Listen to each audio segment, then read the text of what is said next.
ગાડીઓ બરાબર વેચી નાખી કર્યું 9 કરોડ ઉપરનું કૌભાંડ। અમદાવાદના ડીજે ટોયોટોના જનરલ અને આસિસ્ટન્ટ મેનેજર ખોટા કાગળો બનાવી આશરે 15 જેટલી ગાડીઓ બરોબર વેચી 9 કરોડ ઉપરનું કૌભાંડ બહાર આવતા સોલા પોલીસ દ્વારા બંનેની ધરપકડ કરી છે। આખી છેતરપિંડીની વિગત જોઈએ તો ગ્રાહક પાસેથી અલગ અલગ મોડલની જૂની ગાડીઓ નંગ 15 કે જે શોરૂમ કંપની દ્વારા ખરીદી કરેલ નથી તેમ છતાંય કંપનીના નામે ખરીદી કરી તે ગાડીઓ બારોબાર વેચી નાખી તે પેટેની રકમ જે તે ગ્રાહકોને ન આપી કે કંપનીમાં જમા ન કરાવી રૂપિયા 9,71,43,307 જેટલી માતબર રકમ પૂર્વ આયોજિત કાવતરું રચી બારોબાર ગેરકાયદેસર રીતે મેળવી કંપની તથા કંપનીના ગ્રાહકો સાથે છેતરપિંડી વિશ્વાસઘાત કર્યાની ફરિયાદ તારીખ 4ના રોજ CEO રજનીશભાઈ સુભાષભાઈ અરોરા દ્વારા કરવામાં આવી હતી। આ કંપની 3 શોરૂમ પૈકી એક શોરૂમ સોલા અમદાવાદ શહેર ડીજે ટોયોટો નામથી આવેલ છે,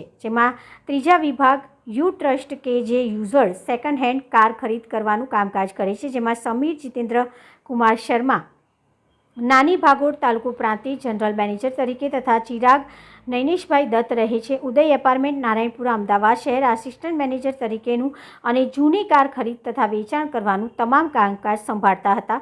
કંપની દ્વારા કરાયેલા ઓડિટમાં કુલ 53 અલગ અલગ મોડેલની ગાડીઓ જે કંપનીએ ખરીદી હતી તે મળી નહોતી। આ સિવાય અન્ય 15 ગાડીઓ કે જેના નાણાં કંપની દ્વારા ચૂકવેલ નથી તે ગાડીઓ વિવિધ ગ્રાહકો પાસેથી મેળવી બારોબાર વેચી તેની રકમ કંપની કે જે તે ગ્રાહકોને આપેલ નથી એમ મળીને કુલ અલગ અલગ 68 ગાડીઓ મિસિંગ હતી। જે ગાડીઓ અંગે સમીર તથા ચિરાગ દત્તની પૂછપરછ કરતા તેઓએ આ ગાડીઓ કંપનીની જાન બહાર અન્ય ડીલરો તથા વ્યક્તિઓને વેચી આપી પૈસાની છેતરપિંડીનું બહાર આવતા જેની ફરિયાદ કંપની દ્વારા સોલા પોલીસ સ્ટેશનમાં કરતા પોલીસે આ બંનેની ધરપકડ આગળની કાર્યવાહી હાથ ધરી છે।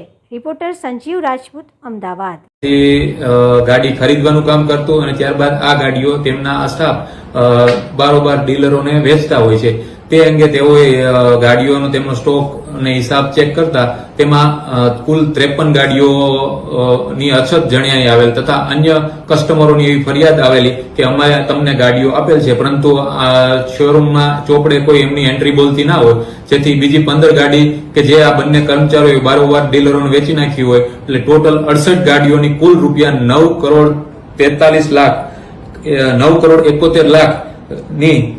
9,71,43,000ની ફરિયાદ નોંધાયેલ છે, જેમાં તેનો મેઇન આરોપી તરીકે સમીર શર્મા છે જે જનરલ મેનેજર છે તથા બીજા આરોપી તરીકે ચિરાગ દત્ત છે જે આસિસ્ટન્ટ જનરલ મેનેજર છે। આપણે શું કાર્યવાહી હાથ ધરી? હાલ બંને આરોપીને ગુનાના કામે ધરપકડ કરેલ છે, તેઓની પૂછપરછ ચાલુ છે।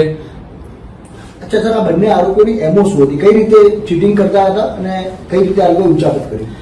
આ બંને આરોપીઓ કોઈ પણ કસ્ટમર ત્યાં ગાડીઓ વેચવા માટે આવે તો તેઓની પાસેથી ગાડીઓની જે માર્કેટ વેલ્યુ હોય તેના કરતા ઊંચા ભાવે ગાડીઓનો ભાવ એમને ઓફર કરતા, જેથી કસ્ટમર તેમને ગાડીઓની સેલ વેચવા માટે સંમત થઈ જતા। ત્યારબાદ આ ગાડીઓ જે સેકન્ડ હેન્ડમાં એમને ખરીદી હોય તે ગાડીઓ કોઈ પણ ડીલરને સસ્તા ભાવે તાત્કાલિક પૈસાની જરૂરિયાત હોય જેથી સસ્તા ભાવે ડીલરને ઓફર કરતા, જેથી ડીલર તેમને તાત્કાલિક પૈસા આપતા। જે પૈસા કસ્ટમર કંપનીમાં આ લોકો ડીજે ટોયોટોમાં જે ડીલર પાસે પૈસા આવે તે કોઈ બીજી ગાડીઓ